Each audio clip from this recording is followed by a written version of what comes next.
우리 시간 다 같이 자리에서 일어나 찬송가 1장 부르시겠습니다.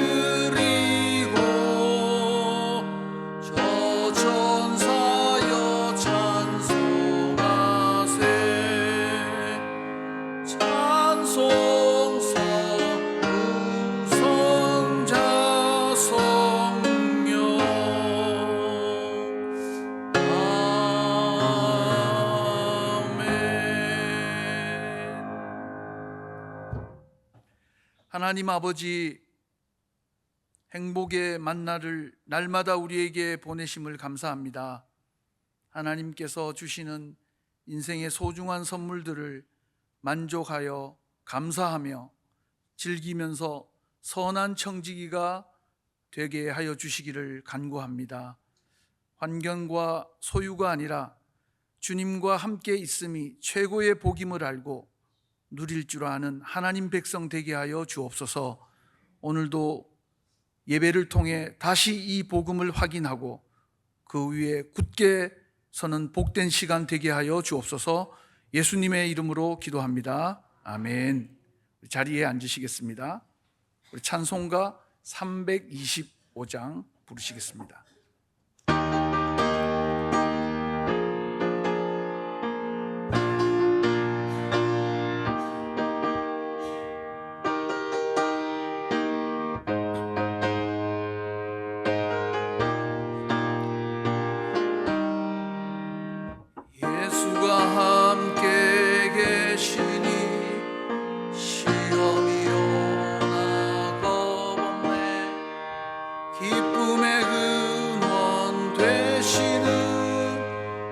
예수를 위해 삽시다. 날마다 주를 섬기며 언제나 주를 기리고 그 사랑 안에 살면서 딴 길로 가지 맙시다. 이 세상 사는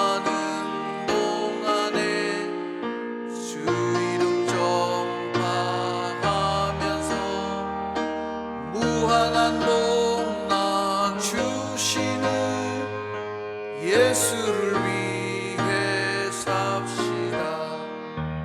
날마다 주를 섬기며 언제나 주를 기리고 그 사랑 안에 살면서 딴 길로 가지 맙시다. 이 세상 예수는 나의 친구니 불의한 일을 버리고 예수를 위해 삽시다. 날마다 주를 섬기며 언제나 주를 기리고 그 사랑 안에 살면서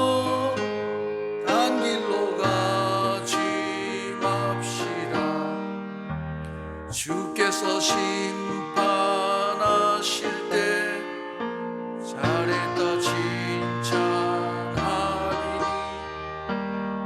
이러한 상급 받도록 예수를 위해 삽시다. 날마다 주를 섬기며 언제나 주를 기리고 그 사랑 안에 살면서 딴 길로 가지 맙시다.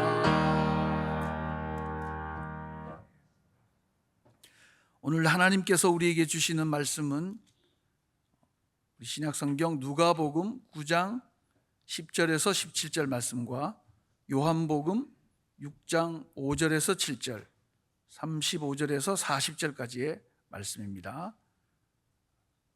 누가복음 9장 10절에서 17절 말씀 신약 106쪽, 요한복음 6장 말씀은 신약 152쪽에 있습니다. 저와 여러분이 함께 교독을 하시겠습니다. 먼저 누가복음 9장 10절에서 17절까지의 말씀입니다. 사도들이 돌아와 자기들이 행한 모든 것을 예수께 여쭈니 데리시고 따로 벳세다라는 고을로 떠나가셨으나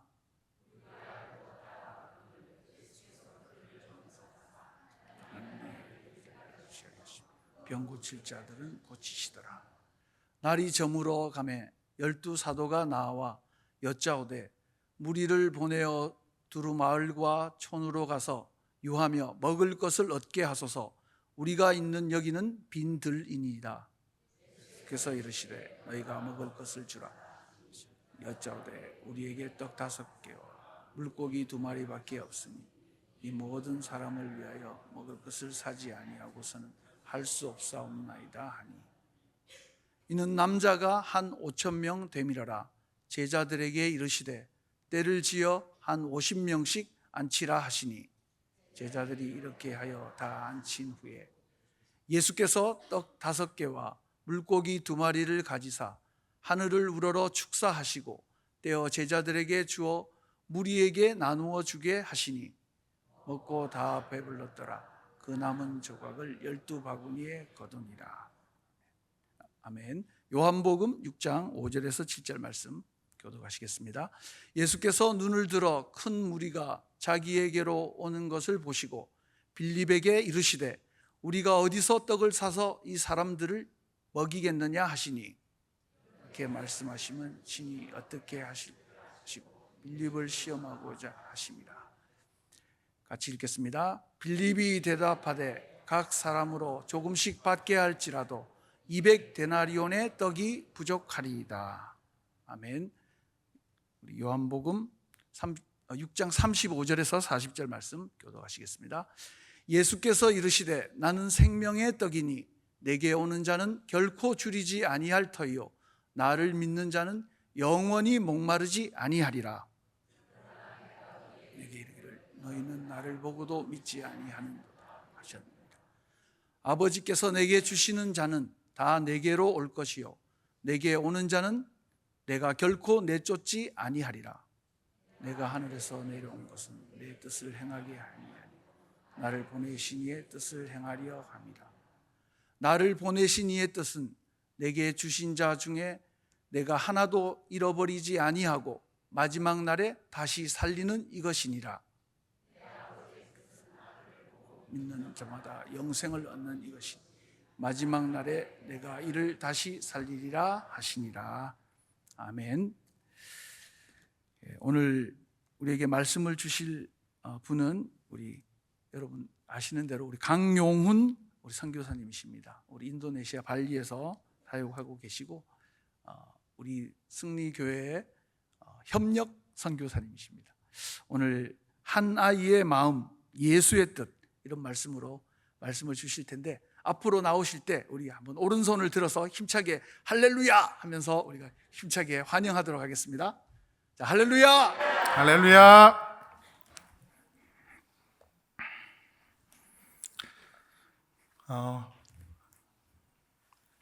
샬롬. 하나님의 평강이 지금 사랑하는 승리교회 모든 성도들 가운데 함께 하시기를 간절히 축복합니다. 먼저는 또 오늘 또 선교 보고 및 또 말씀을 전할 수 있도록 허락해 주신 또 우리 목사님과 당회원들에게 또 진심으로 감사드립니다. 오랜만이네요. 그래서 오랜만이어서 좀 떨립니다. 저의 미세한 떨림은 잊어버려 주시고 또 집중해 하셔서 또 하나님의 말씀 잘 듣고 또 하나님 여러분들 삶 가운데 또 은혜 누리시기를 간절히 바랍니다. 먼저 이제 제가 이제 선교사로서 이제 한 5년 동안 이제 인도네시아에서 살았었는데, 그동안 어떤 사역을 했는지 또 사역을 하고 있는지를 설명한 다음에 또 오늘 본문의 말씀을 가지고 잠시 나누는 것으로 하도록 하겠습니다. 저는 인도네시아 소순다열도라는 지역에서 사역하고 있습니다. 소순다열도는 우리 지도에 이렇게 나와 있는데, 이게 인도네시아 전체 지도인데, 저기 동그라미 원 있는 곳이 소순다열도 작은 섬 군집입니다. 그래서 여러분들 너무나 잘 아는 발리라는 이 섬을 중심으로 옆으로 동티모르 전 서티모르까지의 이 섬들을 소순다열도 섬이라고 합니다. 이 소순다열도는 두 지역으로 나눠지는데, 첫째는 이제 우리가 너무 잘 아는 발리가 있고요. 그리고 발리를 통과해서 들어가는 여러 섬들이 있습니다. 그 섬들을 이제 엔테테, 보통 이제 영어 기호는 NTT라고 적혀 있는데 우리가 발음하기로는 엔테테라고 하는데, 이제 엔테테 지역에서 저는 또 선교 사역을 하고 있습니다. 그런데 이 발리와 엔테테가 문화가 다르고 환경이 다릅니다. 그래서 다른 방식으로 선교를 해야 돼요. 여기까지 이해되시죠? 네. 먼저 발리는 인도네시아가 전 세계에서 이슬람교인이 가장 많은 나라가 인도네시아입니다.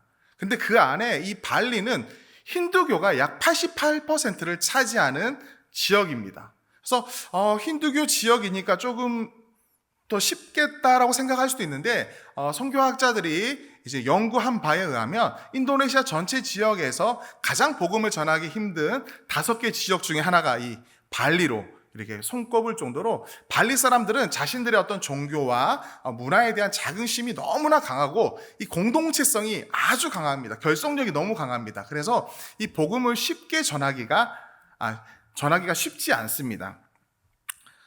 실제로 발리 안에 기독교인의 비율이 어떤 통계에는 1.4%라고 나오는데, 그 안에 쉽게 말하면 1.4% 중에 실제로 발리 사람들은 전체 기독교인의 비율이 0.045%, 그러니까 발리 사람들 중에 하나님을 믿는 사람들이 그렇게 많지 않다라는 겁니다.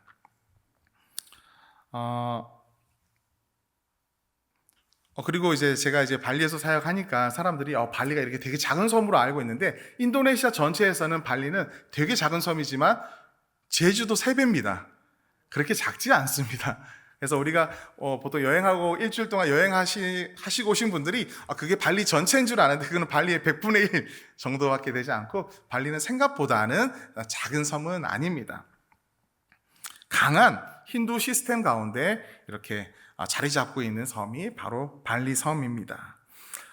한국과 조금 비교해 보면, 한국은 우리 초대 믿음의 선조들이 있었습니다. 가장 처음 세례 받았던 사람들의 그 이야기가 아름답게 지금까지 이어서 나오고 있거든요. 그런데 이 발리 같은 경우는 가장 처음 세례 받은 사람이 그 주변 공동체의 압박을 이기지 못하고 그 세례자가 자기에게 세례 준 선교사를 살해하는 사건이 발리 선교의 시작입니다. 그만큼 쉽지 않은 지역입니다. 또 다른 지역은 엔테테 지역입니다. 이 엔테테 지역의 특징은 인도네시아 전체에서 기독교인 비율이 가장 많은 지역입니다. 그래서 사람들은 보통 엔테테라고 이야기하면 선교가 필요한가라고 이렇게 생각을 하는데, 이 엔테테 지역은 이슬람 그 정부의 그 정책에 의해서 가장 못 사는 지역이 되어버린 지역이 엔테테 지역입니다. 그래서 교육, 산업, 경제, 이 모든 부분이 가장 뒤처져 있는 지역. 반면에 강력범죄, 성범죄, 알코올 중독자, 이런 모든 비율들이 가장 높은 지역이 바로 이 엔테테 지역입니다. 기독교인들이 제대로 기독교 교육을 제대로 받지 못하고 있어서 토속신앙과 많이 얽혀져 있는, 그래서 비율은 높은데 범죄자들이 많은, 제대로 교육받지 못한 사람들이 너무나 많은 지역이 이 엔테테 지역입니다. 실제로 이 엔테테에 많은 사람들이 이제 발리로 넘어와서 일을 하는데, 유일하게 최저시급을 적용해도 하지 않아도 되는 지역 사람들이 이 엔테테 사람들이. 그만큼 차별을 당하고 있습니다. 차별을 당하고 힘든 가운데 살아가고 있습니다. 그래서 사역지를 두 군데를 제가 설명했습니다. 발리와 엔테테인데, 이 발리는 복음을 심어야 되는 지역이고요. 이 엔테테 지역은 기독교 교육을 제대로 다시 시켜야 되는, 그래서 기독교 리더십들을 키워내서 그 지역 자체, 그 섬 자체를 변화시켜야 되는, 선한 영향력을 주는 기독교인 섬으로 만드는 그런 미션이 우리에게 주어져 있습니다. 이러한 사역 환경 속에서 많은 선교사님들이 각 부족에 따라서, 종족에 따라서 또 여러 가지 방식으로 선교를 하고 있는데, 저는 그 안에서 교육이라는 매개체를 가지고 하나님의 말씀을 전하고 있습니다. 저의 첫 번째 사역은요, 발리에 임마누엘 초등학교라는 사립 학교가 있는데, 그 학교를 현재 운영하고 있습니다. 힌두교인이든 이슬람교인이든 또 기독교인이든 공통적으로 관심을 가져야 하는 게 바로 자녀교육입니다. 이건 세계 어디나 똑같은 것 같습니다. 그래서 이 기독교 교육을 통해서 아이들이 성장하는 것들을 보면 이제 부모님들이 이 학교를 보내더라고요. 그래서 이슬람교 땅, 힌두교 땅이지만 이 학교를 통해서 많은 아이들이 하나님께로 돌아오는 일들이 있습니다.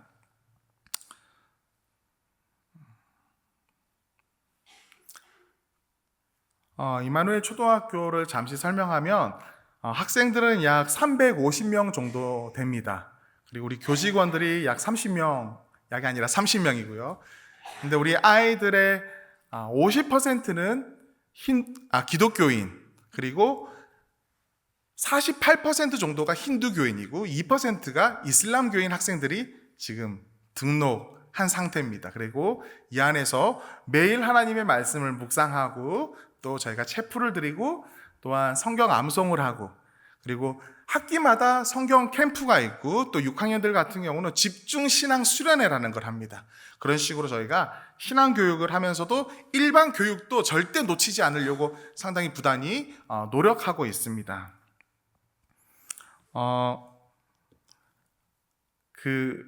많은 분들이 이렇게 질문합니다. 그 이슬람 교인이, 그러니까 힌두교인 그 부모님들이 왜 임마누엘 초등학교를 보내냐?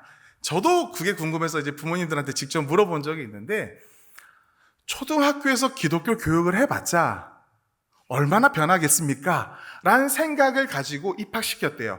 그리고 저희 학교가 너무나 감사한 것은 인도네시아 교육부 평가에서 가장 우수한 학교로 지금 이렇게 평가받고 있습니다. 그래서 교육적인 차원에서 아이들을 보낸 거예요.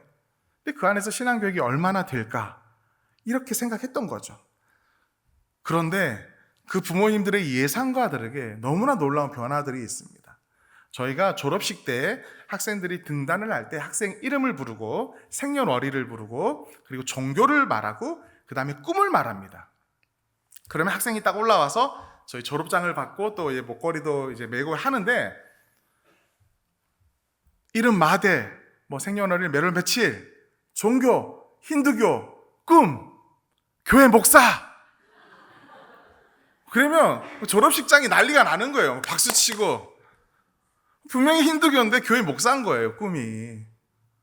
근데 그게 왜 충격적이냐면 그 부모님도 그 앞에 앉아 계신다라는 거예요. 그리고 그 부모님이 이미 이것들에 대해서 허락을 했다라는 거예요. 그게 쉬운 게 아닙니다. 여러분들, 힌두교인이 개종한다라는 건 쉽지 않습니다, 여러분. 이슬람 교인이 개종하는 것처럼 쉽지 않습니다. 근데 그런 일들이 벌어지고 있다라는 겁니다. 너무너무 감사하죠. 그때 저는 그 졸업식을 참여한 다음부터 이 학교에 대한 그 미션에 대한 어떤 이 감정들이 더 불타올랐어요. 가능하다. 그 아이뿐만 아니라 그 학부모들까지도 변화되는 놀라운 일들이 있습니다.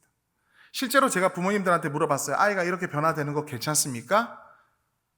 6년이란 시간이 흘러서 자기도 마음의 문이 열린다라는, 본인도 마음의 문이 열려요. 귀하죠? 너무너무 귀해요. 그리고 저희가 인도네시아에 몇 안 되는 교육부 소속 학교입니다. 많은 선교사님들이 세운 학교들이 이제 종교부 소속 학교인데, 저희는 정식 교육부 소속 학교다 보니까 선생님들 중에, 기독교 사립학교인데 선생님들 중에 타종교인이 있어요. 걱정되잖아요. 저는 처음 갔을 때 좀 걱정됐어요. 가능할까? 근데 이 선생님들이 들어오는 거 왜 들어오냐? 좋은 학교라고 친구들이 추천해서 지원했다는 거예요. 근데 무서운 거예요. 자기는 타종교인이니까. 저도 인터뷰를 했었습니다. 그런데 처음에 떨립니다. 좀 두려움도 있습니다. 라고 말했던 선생님들이 어느 날 찬양을 부르고 있더라고요. 찬양을 부르고 있어요. 참 놀라운 두 가지 사건이 있습니다. 먼저는 작년에 저희 선생님 중에 한 분이 발리어라는 과목이 있습니다. 발리어 과목을 가르치는 선생님이 작년에 신장 투석을 하시다가 이제 소천하셨는데 힌두교인이세요. 저희가 마지막 신방을 갔습니다. 모든 교직원들이 마지막 신방을 갔는데 온 친척들과 마을 사람들이 그 힌두 제사복을 입고 쫙 모여 있는 거예요. 정말 수십 명이 그 집에. 누워있는 선생님에게 저희가 물었습니다. 선생님, 가장 마지막으로 무엇을 하고 싶나요? 근데 선생님 뭐라고 말씀하시냐면 그 많은 친척들 앞에서, 마을 사람들 앞에서 찬양이 하고 싶어요. 임마누엘 초등학교에서 불렀던 찬양이 하고 싶다. 그래서 제가 부군께 이제 양해를 구하고 저희가 다 같이 찬양을 부르고 기도하는 시간을 가졌습니다. 그리고 세상을 떠나셨습니다. 또 어떤 일이 있냐면 우리 선생님들 중에 좀 충격적이에요. 너무 놀라지 마세요. 물론 70%의 선생님들은 기독교인입니다. 기독교 정신으로 저희가. 근데 저희가 기독교인 선생님만으로 저희가 채울 수 없는 게 교육부 소속 학교다 보니까 타종교의 선생님들을 채워야 돼요, 무조건. 첫 번째 이유. 두 번째는 너무나 안타까운 이유인데 그 사범대 그리고 교대를 나온 크리스찬들이 없어요. 그 안에, 발리섬 안에 찾기가 하늘의 별 따기입니다. 그래서 이제 키워나가는 것도 저희들의 어떤 미션 중에 하나인데, 그래서 어쨌든 타종교인 선생님들도 있는데 이슬람교인이 있을까요, 없을까요? 네, 저희가 2명 있었습니다. 근데 지금은 1명이 있어요. 근데 2명 있었는데 지금 1명이라는 뜻은 어떤 의미일까요? 네, 선생님 1명이 예수님을 믿게 됐어요. 기적과 같은 일입니다, 여러분. 그런데 예수님만 믿을 뿐 아니라 야간에 신학교를 입학하셨어요. 졸업하셨어요. 그리고 작년에 개척을 하셨습니다. 목사가 돼서. 할렐루야입니다. 아멘. 그래서 이런 사역들이 이 학교 안에서 학생, 학부모, 그리고 교사들까지도 변화되는 놀라운 현장들이 이 안에서 가능하구나. 그리고 저희가 너무나 감사한 것은 법의 테두리 안에서 저희는 의무적으로 종교의 보호를 받고 있습니다. 그래서 그게 인도네시아가 이슬람교인이 가장 많지만 국교는 이슬람교가 아니에요.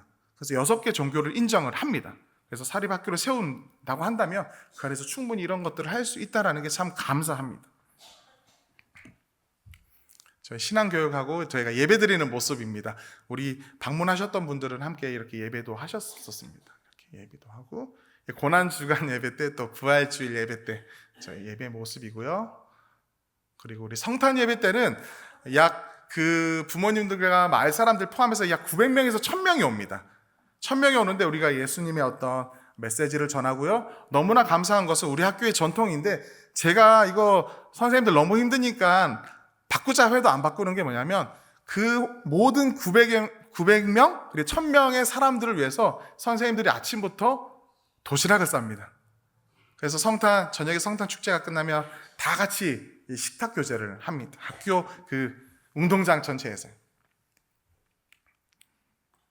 그리고 6학년 수련회 모습이고요. 수련회를 2박 3일 동안 하는데 마지막 날 부모님을 다 초대합니다. 그 부모님을 초대해서 저희가 세족식을 해요. 그러니까 믿는 부모님들은 그나마 조금 알지만 잘 믿지 않는 부모님들은 충격적인 거예요. 내 자녀가 나의 발을 씻겨주고 그 근거가 성경에서 나왔다라는 것이. 그리고 이 세족식의 시간은 정말 깨어진 가정이 회복되는 시간이기도 해요. 정말 눈물바다입니다. 눈물바다. 그러면서 이제 타종교인 부모님들이 첫째가 졸업하는데 둘째도 저희 학교에 입학시키는 거예요. 임마누엘 초등학교 보내야 되겠다. 그렇게 저희가 행복하게 살아가고 있습니다. 그리고 저희가 학생 가정에 직접 신방해서 이제 학생들을 케어하고 또 학부모들을 케어하기도 합니다. 그리고 선교팀들이 오면 이렇게 연합으로 활동합니다. 그리고 저는 이제 발리에서 두 번째로 신학교에서 교수로 또 학생들을 가르치고 있습니다. 현재 선교학과 신약학 개론을 가르치고 있는데요. 사실은 이제 한국 방문 때문에 수업을 못하니까 미리 보강을 또 하고 왔었는데 신학교 사역은 현지인 리더를 키우는 데 있어서 가장 중요한 사역입니다. 가장 중요한 사역이에요. 그래서 우리 학생들을 가르치기도 하고 또 소그룹 멘토링도 합니다. 근데 우리 신학생들이 대부분이 어디서 왔냐면 어디서 왔겠어요? 아까 기억나세요? 단어? 엔테테에서 많이 왔어요. 엔테테에서 많이 오다 보니까 너무 힘들어요. 학교에선 저한테 요청하지 않았지만 제가 가르치면서 현장에서 느끼는 게 이 친구들이 너무 도움이 많이 필요한 거예요. 그러다 보니까 장학 프로그램이라든지 기숙사 프로젝트 이런 것들을 제가 이제 함께 시작하게 됐습니다. 그래서 지금 현재 한 20명의 학생들, 저희 학생이 60명이거든요. 근데 약 20명의 학생들이 저희가 돕고 있습니다. 돕고 있고 또 기숙사를 제공하고 있습니다. 네, 신학교 모습입니다. 네, 저희 장신대 성교학 교수님이 오셔서 또 세미나도 하셨고요. 또 개인적으로 멘토링을 하는 사진들입니다. 네.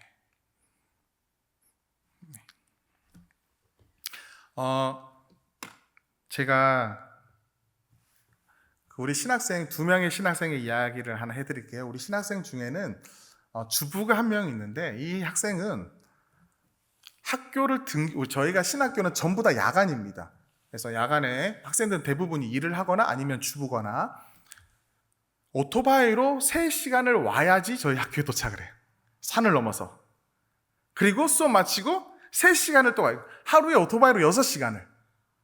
네, 그렇게 오고 가는 우리 여학생이 있어요. 주부예요. 근데 이게 말처럼 쉽지가 않습니다. 도로가 그렇게 잘 나 있는 게 아니고 산을 넘어야 되고 또 우기는 계속 비가 와요, 밤에. 근데 그렇게 다니는 우리 학생들도 있어요. 저도 참 도전이 됩니다. 또 우리 학생 중에 재밌는 학생이 있어요. 제 제자 중에 이름이 골리앗이에요. 목사님 돼야 되는데 이름이 골리앗인 거예요. 너무 충격받았어요. 출석 부르다가. 너 왜 골리앗이냐? 부모님이 이슬람교, 이 친구는 이슬람교에서 개종을 했어요. 근데 이슬람교인 부모님께서 그래도 구약의 지식이 있을 텐데 별로 그런 걸 관여하지 않고 이 친구가 몸이 약했어요. 그래서 약하게 태어나서 장수 골리앗처럼 건강했으면 좋겠다 골리앗이라는 이름을 붙인 거예요. 근데 너무나 놀라운 것은 이 고질병이 있는 이 고질병이 믿음의 친구들이 너무나 감사한 건 믿음의 친구들이 그 친구 곁에 있었어요. 그 믿음의 친구들이 기도할 때 치유되는 역사를 경험했대요. 그 이후에 여러 스토리가 있습니다. 쉽게 교회 가지는 못해요. 그래도 무서우니까. 근데 여러 스토리가 있는데 결국에는 저 신학교까지 입학을 해서 지금 다니고 있습니다. 부모님들은 모르세요. 왜냐하면 다른 섬에 계시거든. 네, 그냥 발리에서 일하고 있는 줄 아는데 이 친구가 야간에 저희 학교에 입학을 한 거예요. 저희가 별명을 지어줬습니다. 뭐라고 지어준지 아세요? 다윗. 네, 그 친구는 이제 본명과 이름, 이제 별명을 이야기하면서 자신을 간증할 수 있을 거예요. 골리앗이 다윗이 된 과정이 그의 인생 가운데 있습니다. 어쨌든 이들이 신학교에서 잘 양육받아서 또 현지 인들을 위해서 또 아름답게 사역할 수 있도록 많이 기도해 주시기를 바랍니다. 네, 그리고 엔테테 사역은 뭐냐면 저희가 방학이 있잖아요. 방학이 있으면 저희가 직접 엔테테로 직접 갑니다. 가서 그곳에서 성경학교를 하고 집회를 하고 해서 그곳에서 집회를 할 뿐만 아니라 거기서 정말 비전 있는 청년들을 저희가 직접 발리로 데려와서 교육을 시킵니다. 교육을 시키고 기술 교육도 시키고 신학 교육도 시켜서 이 친구들이 어느 정도 성장을 하게 되거나 졸업을 하게 되면 다시 돌려보내서 그곳에서 좋은 리더십으로 그 땅을 변화시키고자 하는 그런 프로젝트를 계속 하고 있습니다. 네, 엔테테 지역입니다. 되게 열악해요. 저 천막은 저희가 간다고 특별하게 빌린 거예요. 근데 저 교회는 평소에는 나무 밑에서 예배드려요. 그러다 비가 오면 저기 움막 같은 데다가 피했다가 또 비가 그치면 나와서 예배 드리고. 근데 저희가 온다고 저걸 빌렸더라고요, 천막을. 네, 이거는 엔테테 지역 중에서 약간 도시에 있는 큰 교회입니다. 여기서 연합 집회를 했었습니다. 네, 가정 신방도 하고요. 네, 마을에서 이렇게 캠프를 하기도 합니다. 아내 김경진 선교사는 저는 플리타티라는 등불 신학교에서 가르치고 있고요. 아내는 복음주의 신학교라는 또 다른 신학교입니다. 또 다른 신학교에서 한글을 가르치면서 또 돕는 사역들을 하고 있습니다. 또한 보육원 사역도 하고 있고요. 네.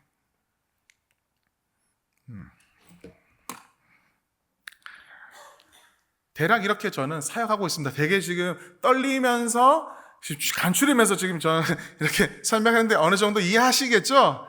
네, 기도 많이 해주세요. 네.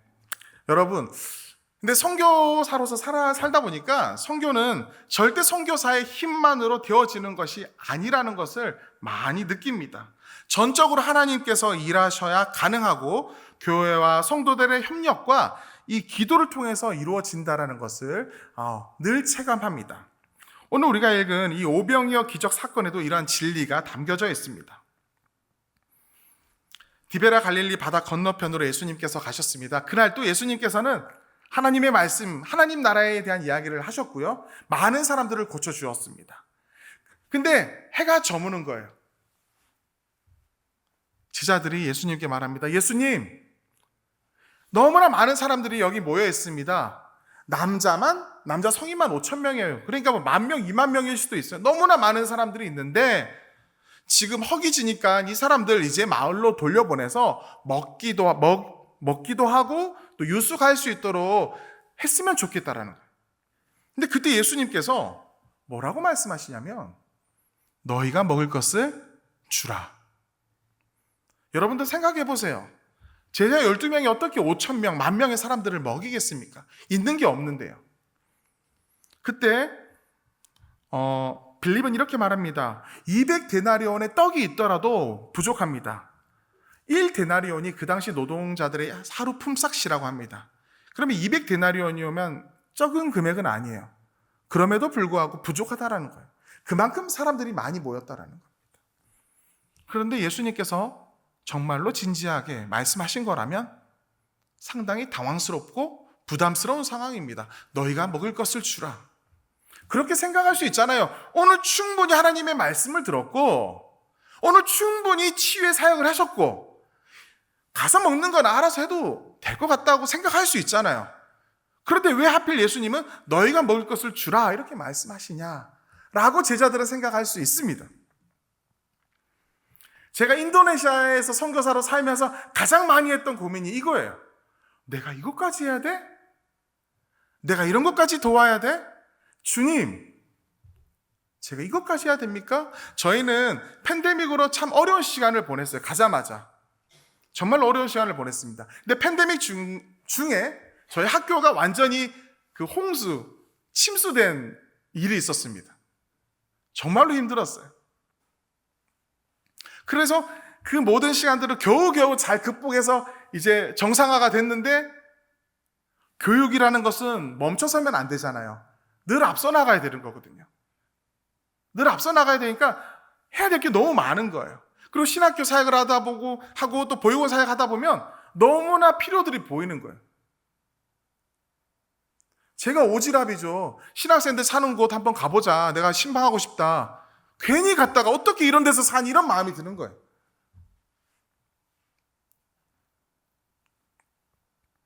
근데 그렇게 살 수밖에 없는 상황의 이야기를 듣는 거죠. 그래서 기숙사 프로젝트도 시작하고요. 그런데 있잖아요, 여러분. 제가 뭐 선교 편지 쓸 때는 되게 막 선교 사역을 잘하는 것처럼 쓰지만 사실 절대가 아닙니다. 너무나 부족하고 늘 고민합니다. 그리고 하나님 이것까지 해야 돼요? 이런 생각을 늘 합니다. 눈을 감을 때도 있어요. 귀를 막을 때도 있어요. 근데 그때 오늘 우리가 읽은 그 6장의 말씀이 저에게 답을 주었습니다. 6장 39절에 나를 보내신 이의 뜻은 내게 주신 자 중에 내가 하나도 잃어버리지 아니하고 마지막 날에 다시 살리는 이것이니라. 내게 주신 자 중에 단 하나도 잃어버리지 아니하고자 하는 그것이 하나님의 마음이라는 거예요. 예수님께서는 이전에 오병이어의 기적을 일으키셨단 말이에요.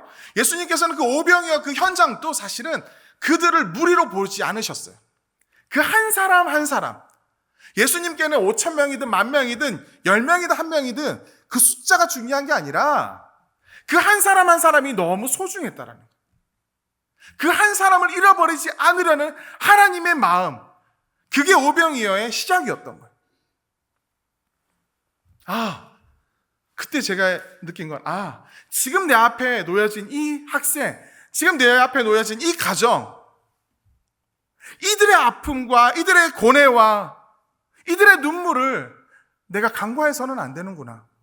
내가 아버지의 뜻을 품고 있다고 한다면, 내가 아버지의 사랑을 품고 있다고 한다면 그 사랑으로 다가가야 되는 것이 하나님의 뜻이구나. 기적은 그 이후의 일이에요. 외면이 하나님의 뜻은 아니었구나. 행하실 분은 하나님이신 거예요. 예수님께서는 오병이어라는 작은 제한된 것을 가지고 기적을 일으키셨어요. 그걸 하나님이 하시는 거예요. 중요한 것은 마음인 거예요. 그 마음. 제가 승리교회에서 청년부 사역자로 처음에 이렇게 부임을 받았습니다. 근데 제가 승리교회 사역하기 전에 그 전에 교회에서도 청년 사역을 했었습니다. 너무 즐겁게 했어요. 그리고 부흥을 경험했어요. 스스로 자아도취에 빠질 정도였어요. 근데 제 몸은 상당히 혹사되었었습니다. 그 당시에. 어느 날이었어요. 특별 새벽 기도 기간이었습니다. 월요일부터 금요일까지 순별로 특송을 하고 금요일날 청년들이 특송하는 날이었어요. 새벽 2시부터 청년들과 함께 차량 운행을 했어요. 더 많은 청년들이 특송을 하면 좋다라는 그 열정 이런 거 있잖아요. 얼마나 피곤했겠어요, 몸이요. 그 전부터 매일매일 새벽에 일찍 일어났어야 됐고, 그날은 더 일찍 일어나야 돼서. 그리고 끝나면 또 청년들 그냥 보내지 않고 만나고 했었으니까요. 근데 그날 금요일 엘리베이터를 탔어요. 저희가 이제 특송하기 위해서 3층의 연습장으로 올라가는데, 새가족 자매가 그 엘리베이터를 탄 거예요. 새가족 자매가 3주 전에 등록한 자매였어요. 근데 표정이 너무 어두운 거예요. 어떻게 저렇게 어두울 수가 있지? 어떻게 저렇게 힘든 표정을 지을 수가 있지라는 표정을 가지고 새벽 기도로 온 거예요. 근데 평소 저의 성격이었으면, 야, 너 무슨 일 있니? 야, 오늘 예배 마치고 나 좀 보자. 나 좀 보고 가자. 분명히 그랬을 거예요. 근데 그날은 정말로 힘들었거든, 몸이요. 그래서 그 생각이 입 밖으로 나오지 않고 제가 어떻게 마음을 먹었냐면, 이틀 뒤면 주일이니까 주일날 만나야 되겠다. 이렇게 생각을 했었어요. 주일날 만나야 되겠다. 만나서 물어봐야 되겠다. 오늘은 내가 힘이 없다. 근데 그날 밤에 그 청년이 세상을 스스로 떠났어요. 스스로 목숨을 끊었어요. 제가 그때 사실은 성도들도 몰라요. 우리 청년들도 잘 몰라요. 저의 마음은. 제가 그 장례식장에서 펑펑 울었어요. 살릴 수 있었거든요. 잡을 수 있었거든요. 하나님이 분명히 저에게 보여주셨어요. 너무 힘든 그 표정들을 보여주셨거든요. 근데 제가 그 순간 하필이면 그날 외면했어요. 너무 힘들었어요. 나는 목회자로서 자격이 없다. 그렇게 자괴감이 들 정도로 힘든 시간을 보냈었어요. 그게 사실은 승리교회 오기 직전이었어요. 내 앞에 있는 이 한 영혼 너무나 소중한데, 선교지에서도 그걸 늘 잊지 않아야 되는데 잊어버릴 때가 있어요. 근데 오늘 말씀을 보면서 내 앞에 놓인 이 한 사람 너무나 소중한 사람이다. 여러분 앞에 있는 여러분들의 가족들, 성도들, 이웃들 정말로 예수님의 이름으로 사랑하시기를 간절히 축복합니다. 여러분들 통해서 그 영혼들이 하나님께로 돌아오는 놀라운 일들이 있을 것입니다. 당장 무엇을 해라는 게 아니라 어떤 그 마음을 품고 다가가라는 거죠. 오병이어는 단순히 어떤 먹을 것이 부족한 것을 채우는 이야기가 아닙니다. 예수님께서 말씀하셨잖아요. 나는 생명의 떡이다. 생명의 떡이신 예수 그리스도가 필요한 그 누군가가 내 앞에 있다면 그를 위해서 생명의 떡이신 예수 그리스도를 내어주는 것, 그것이 우리 그리스도인의 사명이라는 것입니다. 우리 사랑하는 승리교회 성도들을 통해서 이 일산 땅에, 이 한국 땅에 수많은 영혼들이 하나님께로 돌아오는, 아니 가장 소중한 내 앞에 있는 그 영혼이 하나님께로 돌아오는 놀라운 일들이 있기를 간절히 축복합니다. 말씀을 마무리하겠습니다. 우리가 오병이어 기적을 이야기할 때 보통은 그 어린아이의 오병이어가 되게 작다라고 이렇게 표현합니다. 작은 헌신이 큰 기적을 이루었다. 분명히 작은 건 맞습니다. 적은 건 맞습니다. 그런데 그 아이에게는 그건 전부였어요. 중요한 거는 마음인 거예요. 좋고 많고가 중요한 게 아니라 그 아이의 마음이 예수님께 닿았을 때에 놀라운 일들이 있었습니다. 작다고 생각하지 마십시오. 여러분들의 봉사가 절대 작은 게 아니다라는 겁니다. 여러분들의 작은 헌신이 절대 작지 않다라는 거예요. 제가 엔테떼를 가잖아요. 엔테떼를 갈 때 세 가지가 부담돼요. 첫 번째는 PPT 한번 보여주세요. 환경입니다. 환경. 정말로 너무너무 열악해요. 어떤 지역은 8시간 동안 가야 돼요. 8시간 동안. 4시간 오토바이 타고 4시간은 짐을 들고 걸어가야 돼요. 넘어지고 오토바이도. 우스갯소리로 제가 도착을 했는데 어느 교회가 있었어요. 운막처럼 지어진 교회예요. 왜 창문이 없냐? 그러니까 그분들이 이렇게 말해요. 7년 전에 주문했는데 아직 도착 안 했어요. 길이 없으니까 뭐가 안 되는 거예요. 전기도 안 들어오고. 네, 집회를 하는데 4일 동안 저 세수도 안 하고 집회를 했었어요. 마실 물도 없고요. 그래서 빗물을 받아서 끓여서. 그러니까 씻을 물은 있겠어요. 그러니까 너무 힘든 게 어쨌든 환경. 두 번째는 재정. 왜냐하면 저와 아내가 팀인데 우리 현지인 팀들이 있을 거 아니에요. 근데 이 팀들은 뭘 보탤 수가 없어요, 상황이.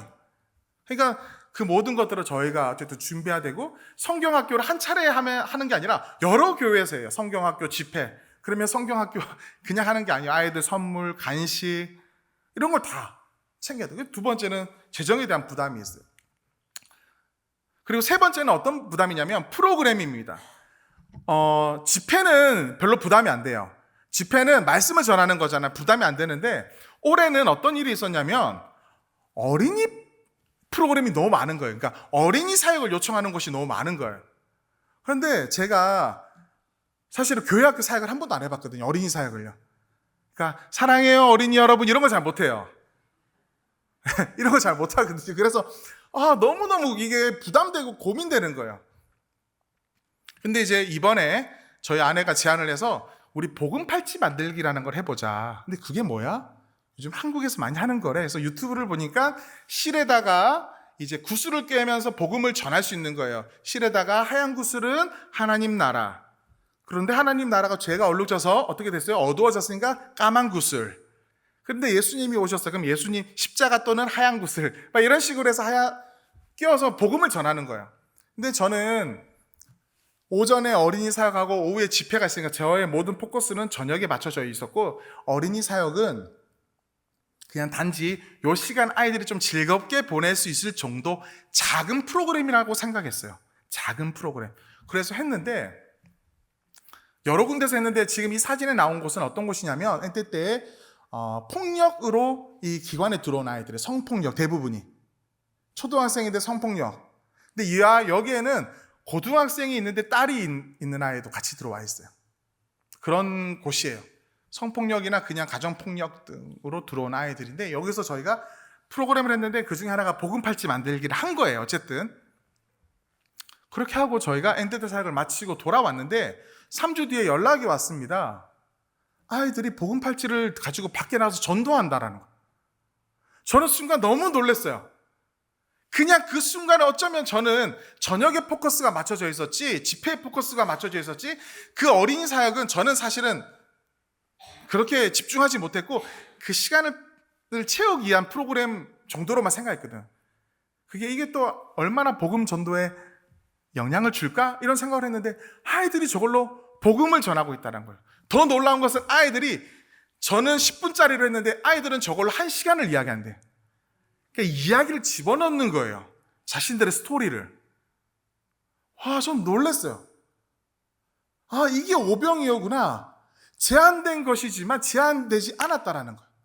작은 것이 작은 게 아니라 하나님이 일하시면 더 놀라운 일을 할 수 있다라는 거예요. 아멘. 우리 교회학교 선생님들, 여러분들 하는 사역 절대 작지 않습니다. 그 프로그램 절대 작은 프로그램 아닙니다. 더 감사한 것은 시간이 흘렀습니다. 몇 주 뒤에 다시 연락 왔어요. 어떤 아이가, 아까 방금 그 기관에 있었던 아이입니다. 아버지의 폭력으로 기관에 들어온 아이예요. 근데 자기를 폭행하고 기관으로 보냈던 아버지가 병에 걸려서 지금 임종을 앞두고 있다는 거예요. 근데 아이가 이름이 리나인데 리나가 그 아빠를 찾아간 거예요. 찾아가서 지금 뭐 하고 있는지 아세요? 보이지 않겠지만 사진에 복음 전하고 있는 거예요. 복음 팔찌. 지금 이 복음 팔찌로 복음을 전했대요. 그리고 아빠를 위해서 기도했대요. 그리고 아버지가 받아들였대요. 그날 돌아가셨어요. 그날. 와, 저는 이거 그냥 10분짜리 프로그램으로만 생각했는데 그게 아닌 거예요. 하나님이 그 가운데 일하시면 작은 10분짜리 프로그램이 영혼을 살리는 놀라운 일들이 벌어집니다. 아멘. 사랑하는 성도 여러분, 많고 적음을 따지지 마시고 여러분들의 삶 가운데에서 여러분들의 이웃을 위해서, 여러분들의 가족을 위해서, 또 열방에 있는 우리 많은 영혼들을 위해서 여러분들 마음을 다하시기를 바랍니다.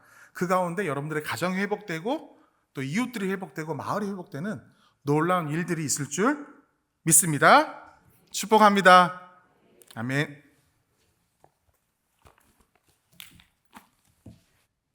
오늘 귀한 말씀을 주셨는데 오늘 기도 제목을 함께 주셨습니다. 그래서 우리가 오늘 주신 말씀과 함께 기도로 우리 함께 동역한다, 또 선교에 우리가 동참한다 하는 마음을 가지고 함께 기도하면 좋겠습니다.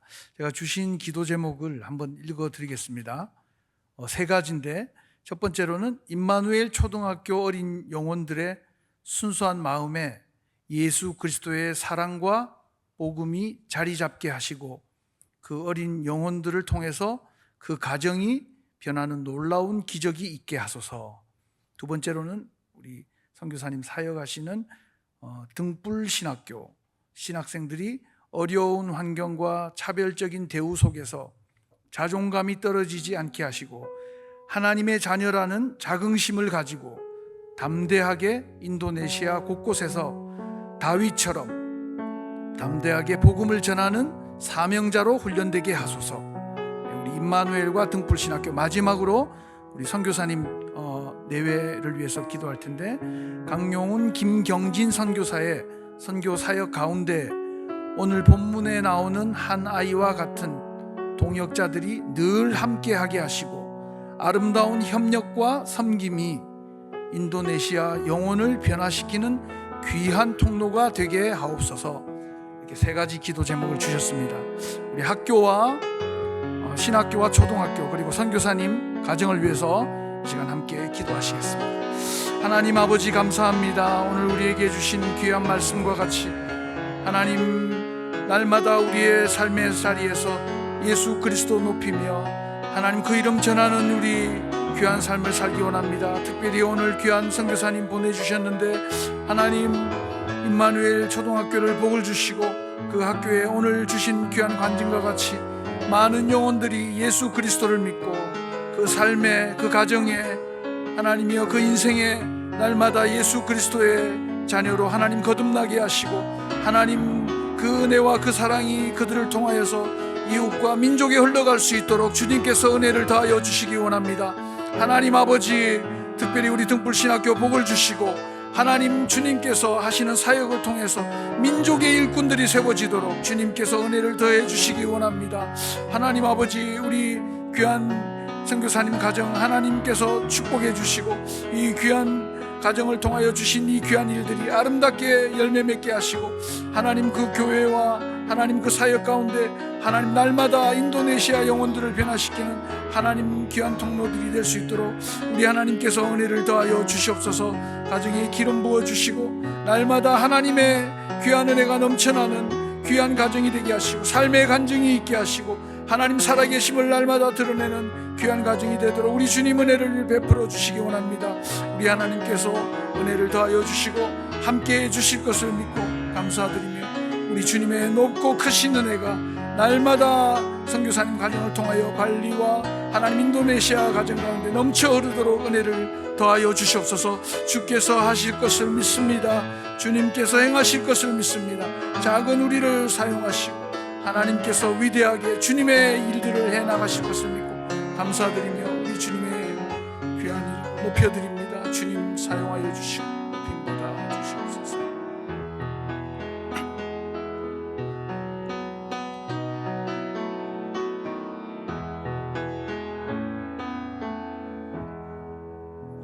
하나님 감사합니다.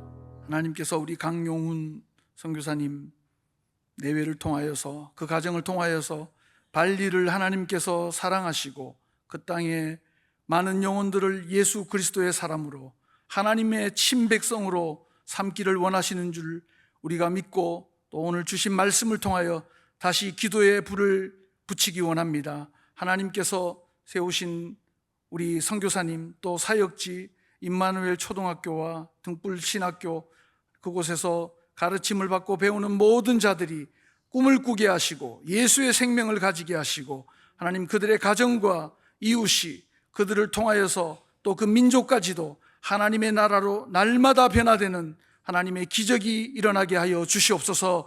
하나님 우리 강용훈 선교사님 그 가정에 복을 주셔서 하나님 날마다 우리 하나님 앞에 오늘 주신 귀한 한 아이와 같이 하나님 인도네시아 복음화의 귀한 작은 도구로 그러나 하나님의 역사를 이루는 큰 도구로 하나님께서 날마다 사용하여 주시옵소서. 하나님께서 이 귀한 사역을 통하여 이루실 일들을 찬송합니다. 하나님 인도네시아를 예수 그리스도의 손에 맡깁니다. 주님이 아름답게 또 귀하게 사용하시고 또 변화시키셔서 날마다 하나님 나라가 왕성하게 이루어지는 복된 민족 되게 하여 주옵소서. 예수님의 이름으로 기도합니다. 아멘. 우리 광고를 잠깐 드리겠습니다. 우리 이번 주 금요일 10월 18일 우리 승리 치유의 밤이 있다는 것 꼭 기억하시고 본인도 나오시지만 또 다른 분들과 함께 참석하셔서 그야말로 하나님의 치유를 경험하는 귀한 시간 되기를 바랍니다. 오늘 내일 양일간에 거쳐서 우리 교육자 세미나 정책 세미나가 있습니다. 위하여서 기도해 주시길 바랍니다. 이 시간 우리 강용훈 우리 선교사님 나오셔서 축도해 주심으로 모든 예배를 마치겠습니다. 지금은 우리 주 예수 그리스도의 크신 은혜와 하나님의 한 영혼 한 영혼을 너무나 소중하게 여기시는 사랑과 성령님의 교통하심과 인도하심이 빈들의 그 아이와 같이 예수님의 마음에 다 축복의 통로가 되길 소망하는 모든 주님의 백성들 가운데 이들의 가정과 삶의 현장 가운데 주님 세우신 교회 공동체와 이 나라 가운데 지금도 열방이 흩어져 하나님 나라 복음 위하여 순종하고 헌신하는 모든 믿음의 사람들 가운데 지금부터 영원토록 함께하옵시기를 축원하옵나이다.